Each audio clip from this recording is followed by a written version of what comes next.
So this is Ida Tarbell reporting from 1233 ABC Newscastle right here in Hawaii.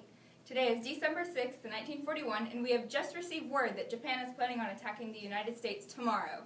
Here we have John McCrae, who was the mastermind that figured out this pre-planned attack on the U.S. John, how did you crack this code, ultimately preventing a major world catastrophe? First of all, I would like to make note that we have not prevented this disaster. We do, however, know what is coming, which is extremely beneficial. We have notified the Japanese Diet and alerted them to our knowledge on the attack.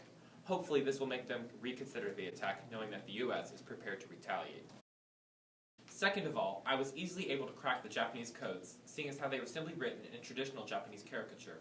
I know this is an unusual hobby, but during the Great Depression, I lost my job as a professional painter and resorted to spending most of my time in my house studying my books. I became fascinated with Japanese culture and literature, and over the course of several years, I began to pick up on the language. This is primarily why I was able to pick up on the encrypted code about the attack on Pearl Harbor.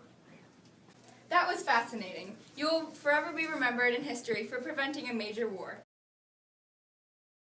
Now we are bringing in a historical analyst to discuss how Japan got to this point. Here we have Abigail Adams. Hi, nice to meet you. Speaking solely about Japan, in recent years they've been expressing an urgent need to expand their territory. If we look back to 1931, Japan first tried to take China by force as they invaded Manchuria. They set up a puppet government called Manchukuo and continue to occupy that territory today.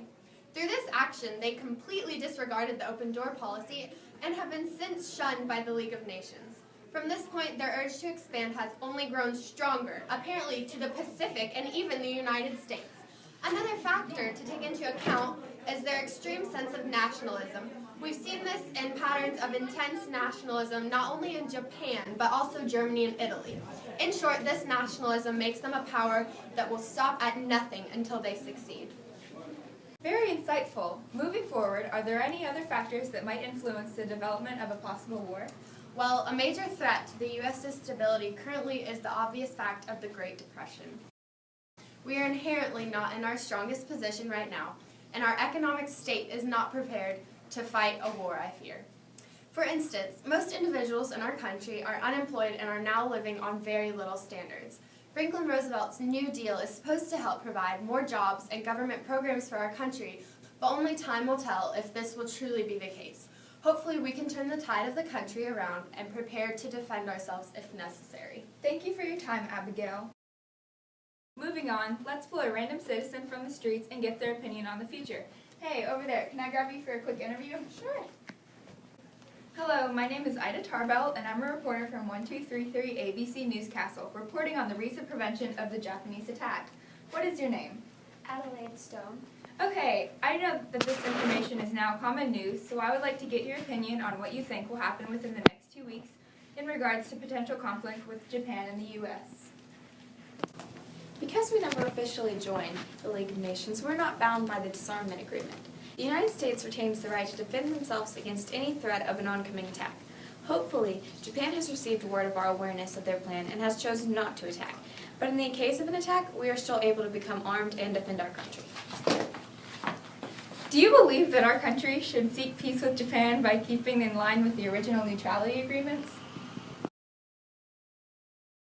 Originally, I think that it would have been the best option to do. However, now that Japan is supposedly in the process of sending troops here, I believe we can no longer afford to remain neutral, and we must enact violence if the case becomes necessary. I believe that if Japan attacks, we must go to war.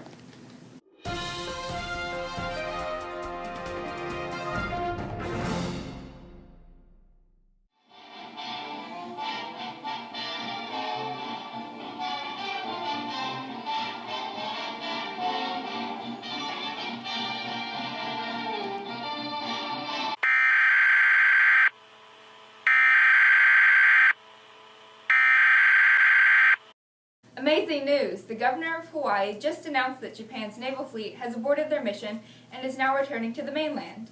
We have John McCrae here again to recap this great news.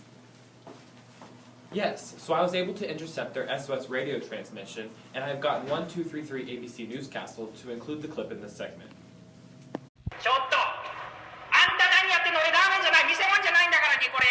ラーメンで何やってんの？これロボットじゃないんだから。お前は何や？何やお前。この folks. Japan has literally abandoned ship and they are no longer headed towards America. An attack on Pearl Harbor and the start of a world war has been prevented. So, when you spread the news, remember that you heard it first from 1233 ABC Newscastle.